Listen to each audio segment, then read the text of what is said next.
the liberal parents are falling into normancy bias. Oh, that's not happening. You're exaggerating. What? They're teaching men can be women and women can be men. Oh man, where you got that cook up story? Fox News.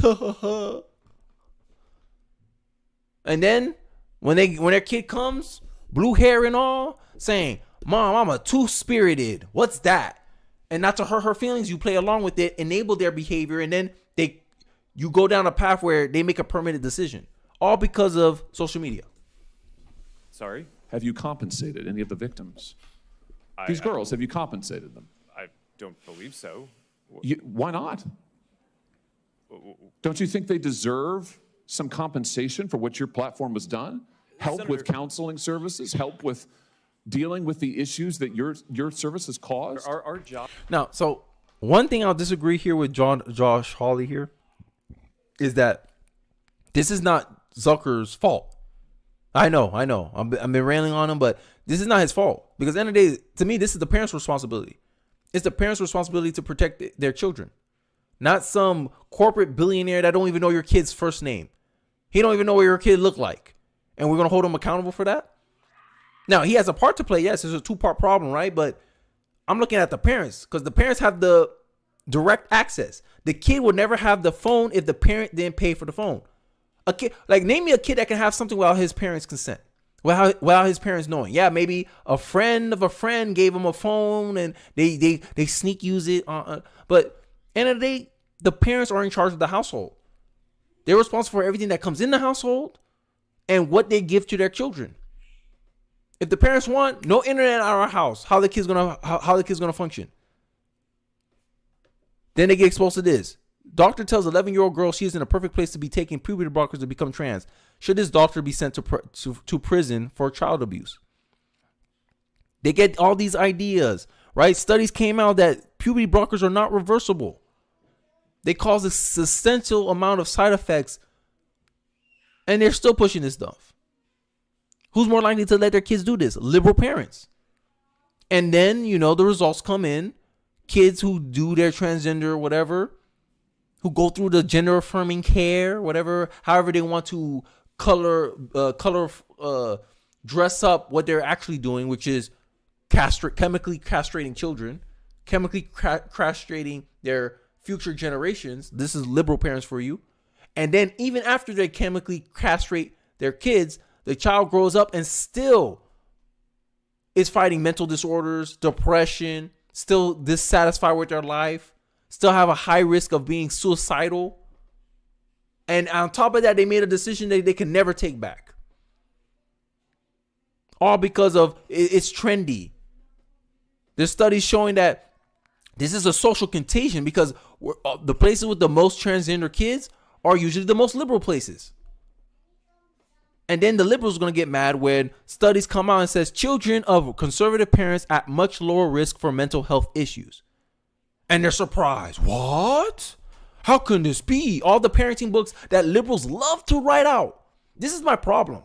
This is how bad ideas get spread out into our culture. We let the least qualified people speak on subjects that they're the worst at. Imagine me trying to teach LeBron James how to play basketball. I'm not a four-time world champion, NBA champion. I never won an MVP in my life. But imagine me writing a book about basketball, how to become successful at basketball, and I'm trying to sell it to LeBron James. How should that go? I should be laughed out of the room, laughed out of the stadium. You trying to tell LeBron James how to be a better basketball player? Ha! But this is what we let liberal parents do. They raise kids with higher risk of mental health issues, right? We let them weigh in on social issues about our children when conservative parents also create more children. Most kids are raised by conservative parents.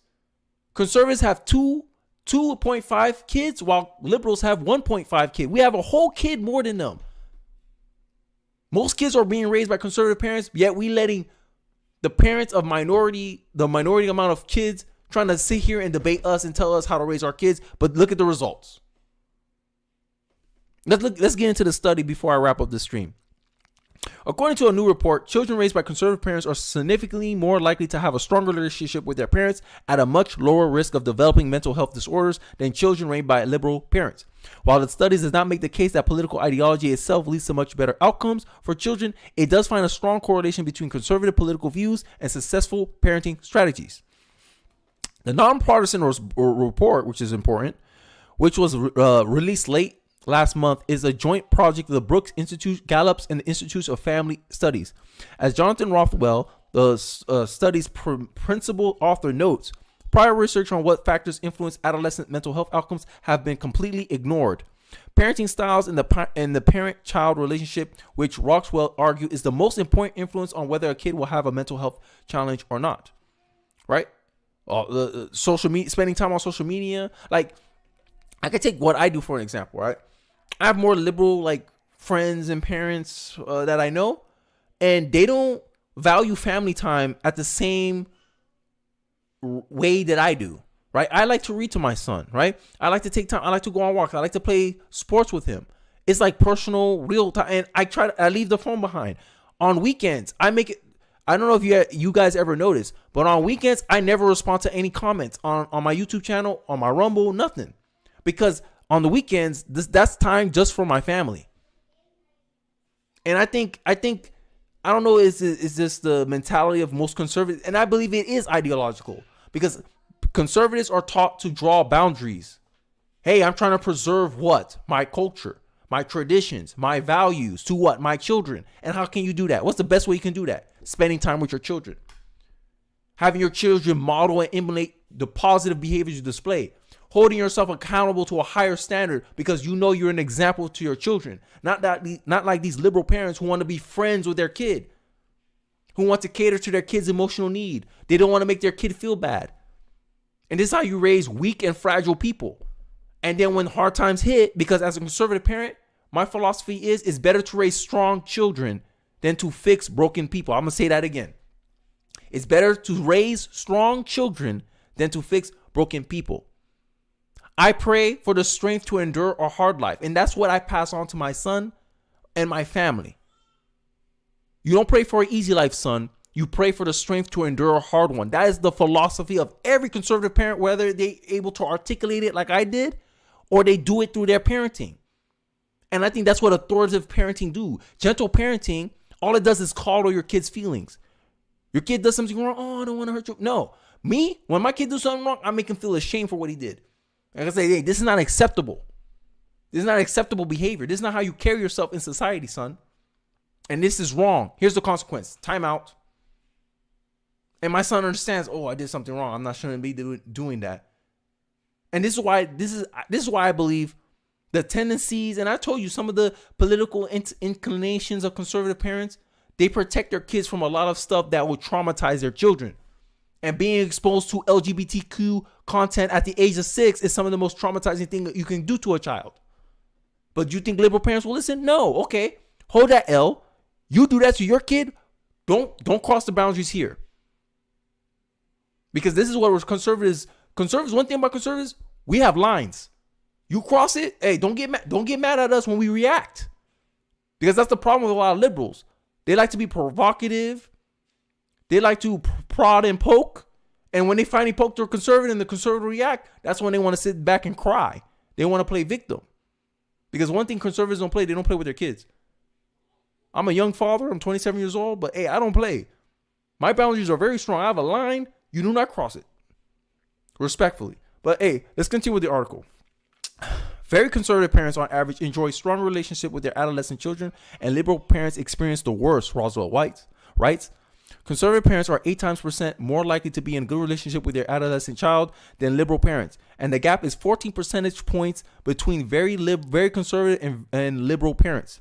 So on the extreme ends of the parenting style and political ideology, the disparity increases.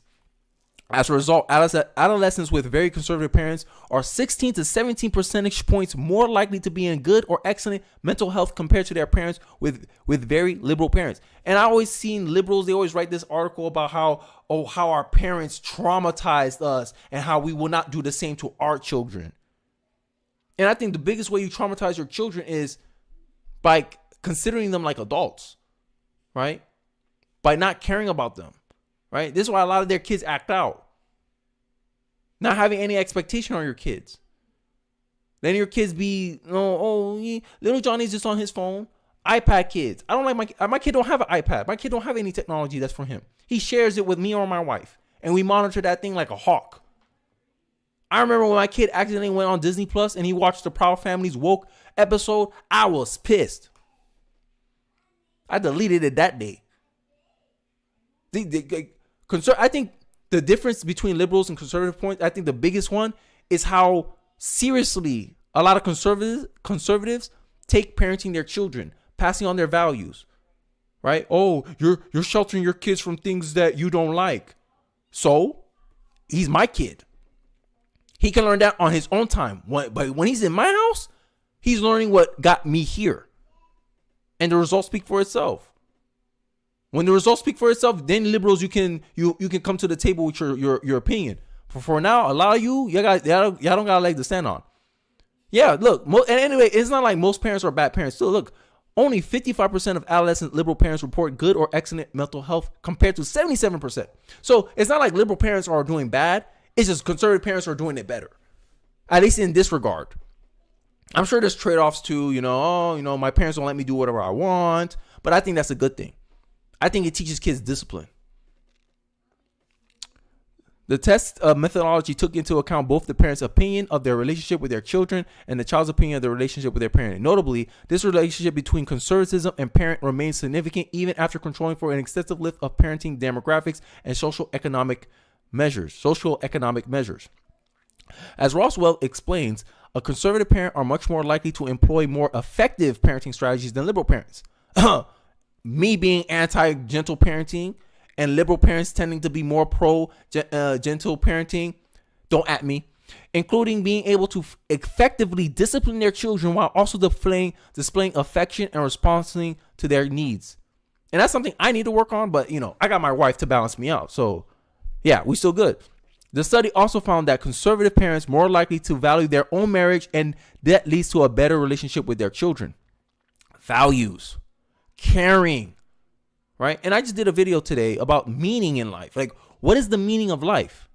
Religion helped facilitate a lot of things that is the result of that is conducive to human prosperity.